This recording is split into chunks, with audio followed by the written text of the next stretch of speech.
Hello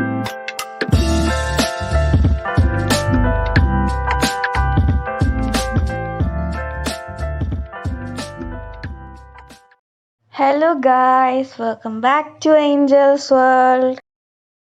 hello friends, അപ്പോൾ നമ്മൾ വേളാങ്കണ്ണി മാതാവിൻ്റെ അടുത്ത് നിന്ന് നമ്മൾ അടുക്കള മാതാവിൻ്റെ അടുത്തിലായിട്ട് വന്നിരിക്കുന്ന കുറച്ച് കാര്യങ്ങളൊക്കെയാണ് നമ്മൾ കാണുന്നത്. അപ്പോൾ നമ്മൾ വേളാങ്കണ്ണി മാതാവിൻ്റെ അടുത്ത് നിന്ന് ഏകദേശം ഒരു 9 മണിയോടെ നമ്മൾ പുറപ്പെട്ടു.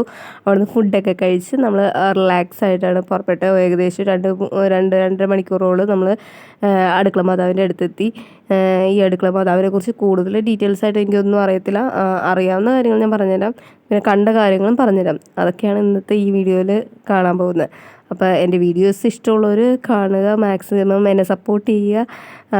ഓക്കെ, അപ്പോൾ നമ്മൾ അടുക്കള മാതാവിൻ്റെ അടുത്തെത്തിയത് ഈ പള്ളി നമുക്ക് ചെയ്തതെന്ന് പറഞ്ഞാൽ, ഈ പള്ളി സ്റ്റാർട്ട് ചെയ്തത് ഏകദേശം 80s ആയിരുന്നു ഈ പള്ളി സ്റ്റാർട്ട് ചെയ്തത്. ഇപ്പോൾ ഉള്ള ഈ പള്ളി പണിതേക്കുന്നത് 1971 ഈ പള്ളി ഇപ്പോൾ ഉള്ള പള്ളി പണിതേക്കുന്നത്.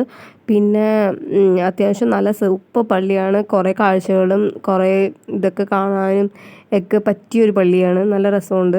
അപ്പോൾ ഈ ഇരിയേൽക്കുടിയോ അങ്ങനെ എന്താണ്ട് ഒരു സ്ഥലത്ത്, തമിഴ്നാട്ടിൽ ഇരിയേൽക്കുടിയോ അങ്ങനെ എന്താണ് സ്ഥലത്താണ് ഈ പള്ളി സ്ഥിതി ചെയ്യുന്നത്. അപ്പോൾ കൂടുതൽ ഇതിനെക്കുറിച്ച്, ഈ പള്ളിയെക്കുറിച്ച് ഒക്കെ അറിയാവുന്നവർ കമൻറ്റ് ചെയ്യാൻ മറക്കരുത്.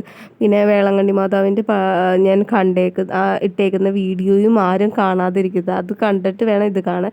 അപ്പോൾ അതിൻ്റെ ലിങ്ക് ഈ വീഡിയോയുടെ ഡിസ്ക്രിപ്ഷനിൽ ഇട്ടേക്കുന്നുണ്ട്. അത് ഉറപ്പായിട്ടും നിങ്ങൾ പോയി കാണണം. പിന്നെ നമ്മൾ അപ്പോൾ അത് കഴിഞ്ഞ് നമ്മൾ പള്ളിയുടെ അകത്തുള്ള കാഴ്ചകളും ഒക്കെ കാണാനായിട്ട് പോകുന്നതൊക്കെയാണ് കാണുന്നത്. അവിടെ പള്ളിയുടെ അകത്ത് നമ്മൾ കയറി പ്രാർത്ഥിച്ചു, നേർച്ചയൊക്കെ ഇട്ടു. പുറത്ത് വന്ന് അവിടുത്തെ ഉള്ള തിരിയൊക്കെ കത്തിച്ച് പ്രാർത്ഥിക്കുകയും പിന്നെ അവിടുത്തെ ഓരോ ഇതിലൊക്കെ പോയി ഓരോ കാര്യങ്ങളൊക്കെ ചെയ്യുകയും ചെയ്തു. ഞങ്ങൾ ഇതിന് മുമ്പ് ഈ പള്ളിയിൽ വന്നിട്ടുണ്ടായിരുന്നു. അന്ന് ഇത്ര ആൾക്കാരൊന്നും ഉണ്ടായിരുന്നില്ല. അന്ന് ഇവിടെ ഇതൊന്നുമില്ല. ഈ തവണ വന്നപ്പോൾ പെരുന്നാളായതുകൊണ്ട് കുറേ ആൾക്കാരും തിരക്കൊക്കെ ആയിരുന്നു. നല്ല ചൂടും വെയിലൊക്കെ ഉള്ളതുകൊണ്ട് ഭയങ്കര ഒരു ഇതായിരുന്നു. പെട്ടെന്ന് അതുകൊണ്ട് അധികം നേരം നിന്നില്ല. കഴിഞ്ഞ പ്രാവശ്യം ഞങ്ങൾ ഇവിടെ വന്നിട്ട് ഫുഡൊക്കെ കഴിച്ചിട്ടായിരുന്നു ഞങ്ങൾ പോയത്. ഈ പ്രാവശ്യം ഫുഡൊന്നും ഞങ്ങൾ അങ്ങനെ കഴിക്കാൻ നിന്നില്ല. പിന്നെ ഇതെന്ന് പറഞ്ഞു കഴിഞ്ഞാൽ, ഈ അച്ഛൻ്റെ അടുത്ത് പ്രാർത്ഥിച്ച് കഴിഞ്ഞാൽ കാര്യങ്ങൾ നടക്കുന്ന 3 ആഗ്രഹങ്ങൾ പറയാം. അത്യാവശ്യം ഇൻഫോർമേഷൻസ് ഈ വീഡിയോയിൽ നിങ്ങൾക്ക് കിട്ടിയെന്ന് ഞാൻ വിചാരിക്കുന്നു. അപ്പോൾ അങ്ങനെ കിട്ടിയിട്ടുണ്ടെങ്കിൽ സബ്സ്ക്രൈബ് ചെയ്യണം, ലൈക്ക് ചെയ്യണം, കമൻറ്റ് ചെയ്യണം. Bye friends.